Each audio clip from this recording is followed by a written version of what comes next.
Detroit Lions fans, Detroit Den 313 back with another one. Steve and Will ready to talk some Detroit Lions football. I am freaking excited about this one. It's something that's been on my mind for a while. But before we do that, you know what to do. Hit the subscribe button if you just stumbled upon us. Welcome. If you've been with us for a while and you haven't hit that subscribe button, shame on you. Do that right now. And think about becoming a member. It is not required, but it's highly recommended if you want to win some free Detroit Lions things. So, Steve, what's going on? What we talking? Well, this episode could have been done yesterday, but we were, this lavish lifestyle that you live of yachts and vacation homes. I don't know. I think someone forgot to pay the Wi-Fi bill or something. We tried to get on here and talk it, and it's just some technical errors. I don't know. We'll have to get a hold of our intern and be like, hey, man, this kind of stuff's got to be sorted out.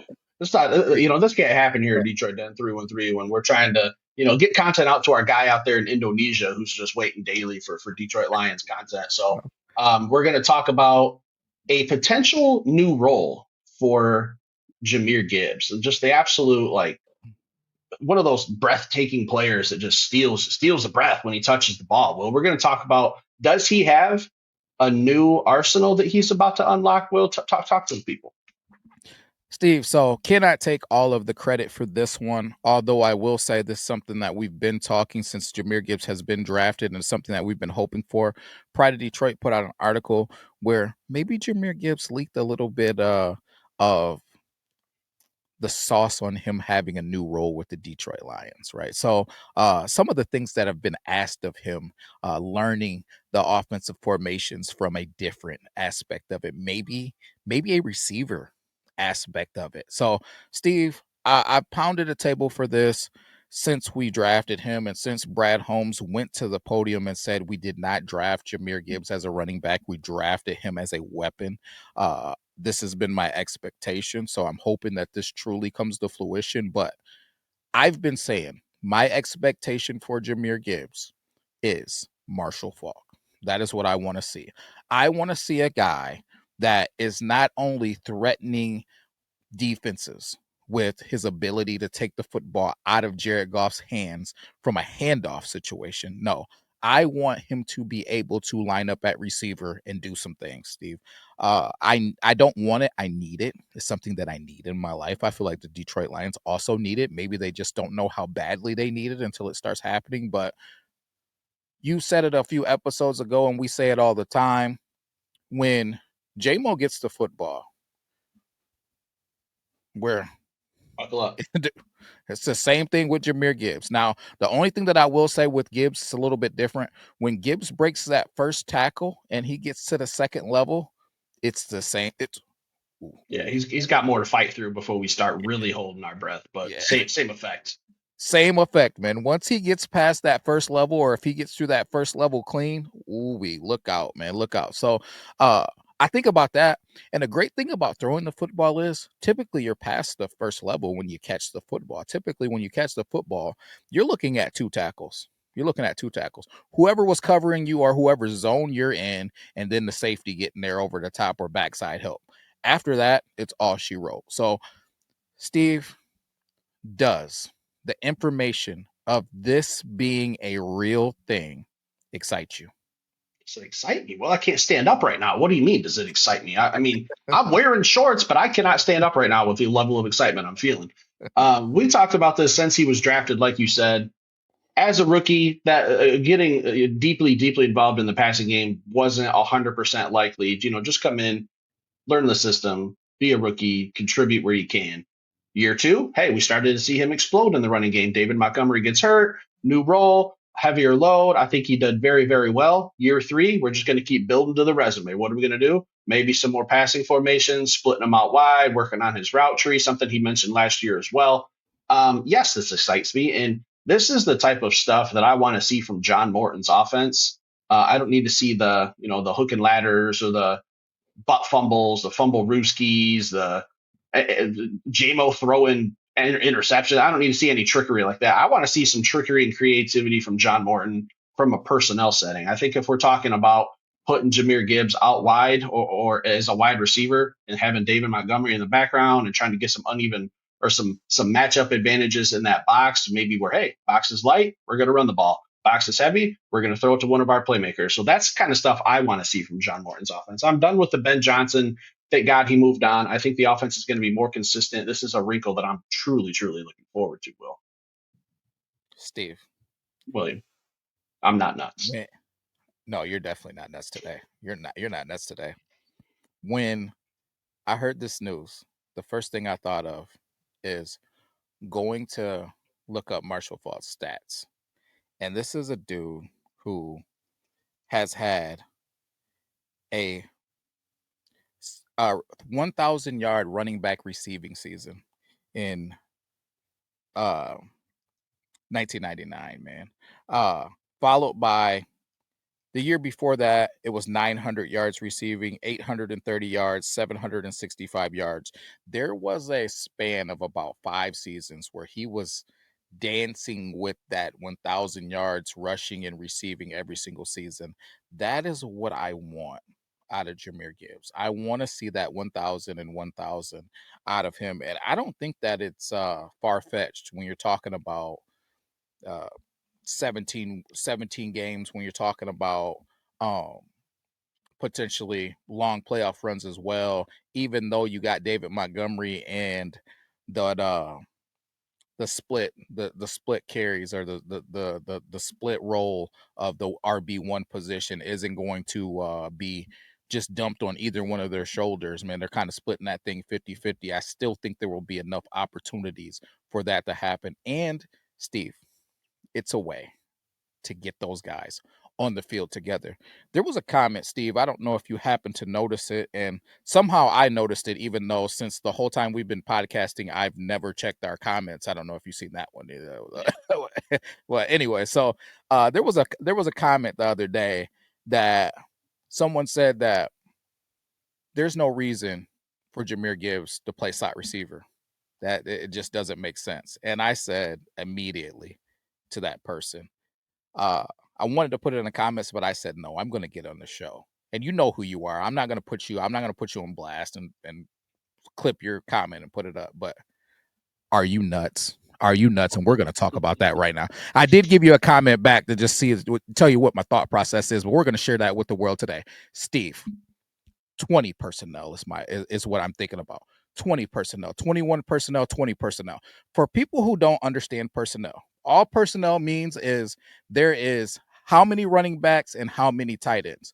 Why don't they talk about the wide receivers? Because the answer is in the pudding. So if you got 2 running backs and you got 1 tight end, there's 5 eligible positions. So what? You got 2 receivers on the field. So that's just to break it down for people who don't understand personnel when people say 12 personnel, 11 personnel, 20 personnel, 21 personnel. So first number is running backs. Next number is the number of tight ends.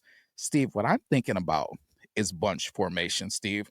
Bunch formations. I'm thinking about how the Rams did it, and they have an explosive offense with the bunch formations. I'm thinking about the Miami Dolphins and how they do it, and they have an explosive offense with the tight formation, either bunch formations or just tight, condensed, compact formations. Steve, they excite me. I'm a load one in.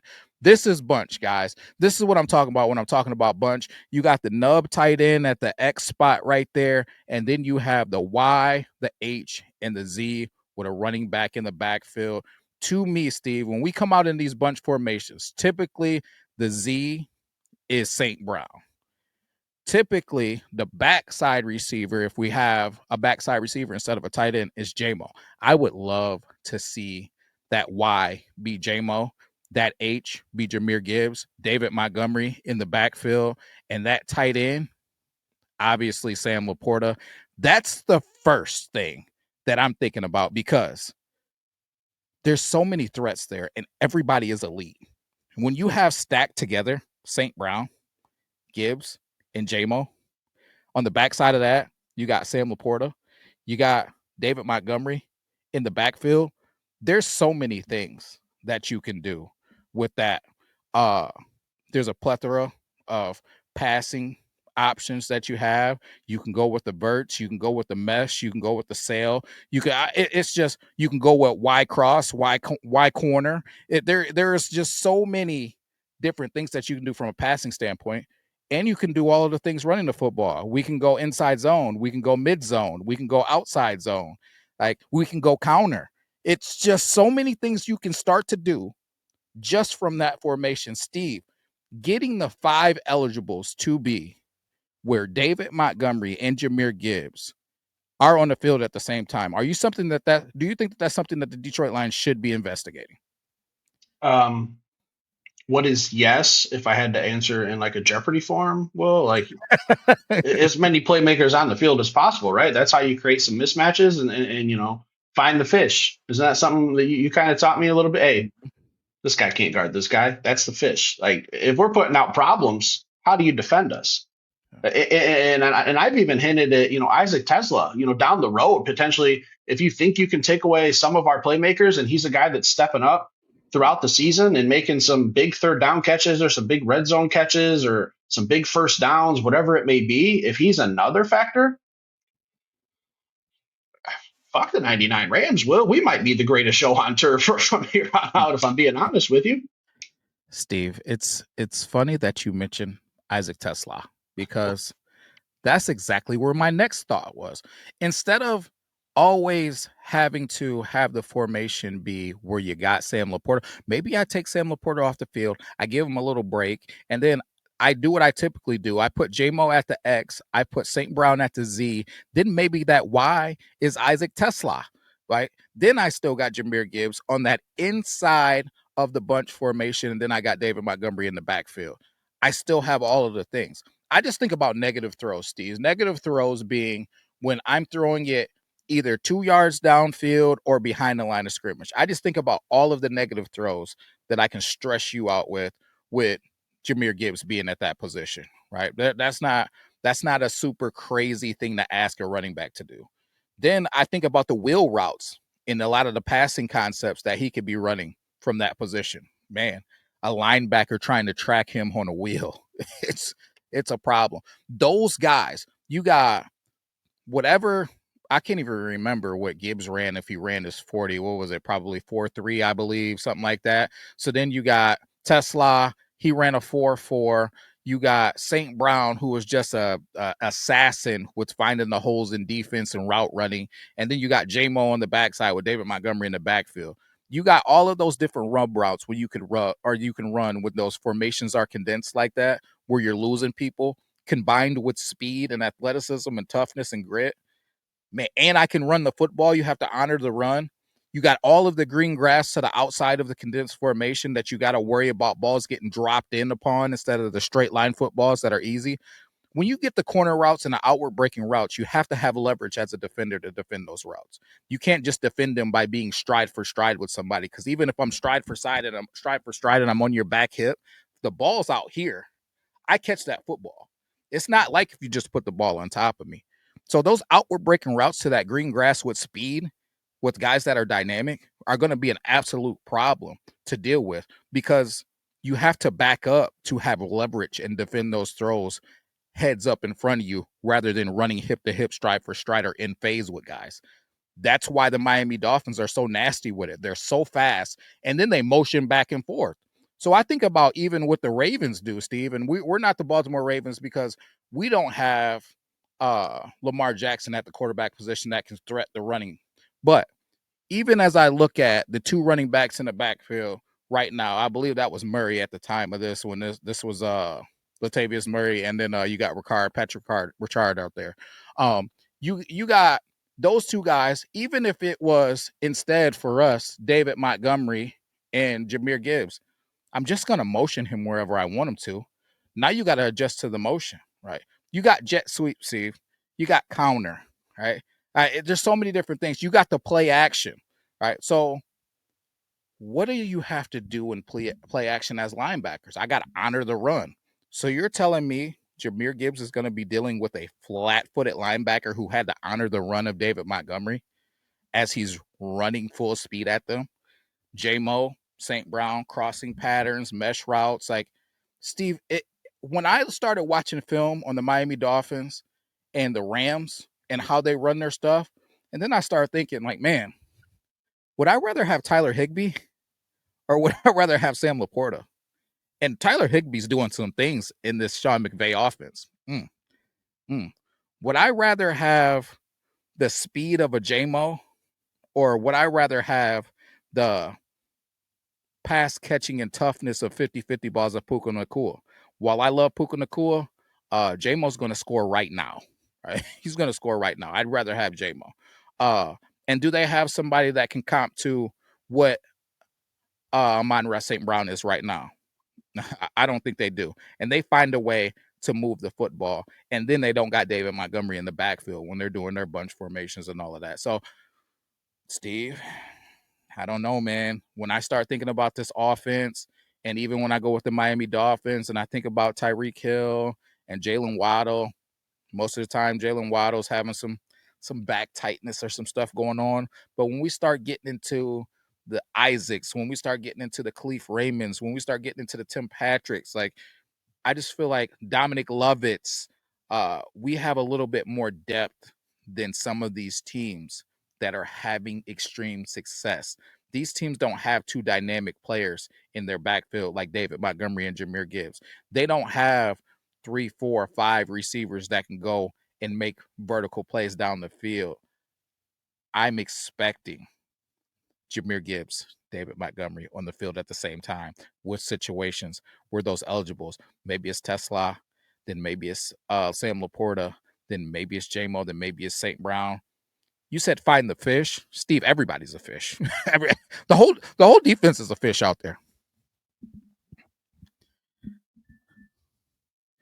So, Steve, man, I'm super excited, man, for just this offense and moving forward. I'm not sure what you got going. Did you freeze out on me or what happened?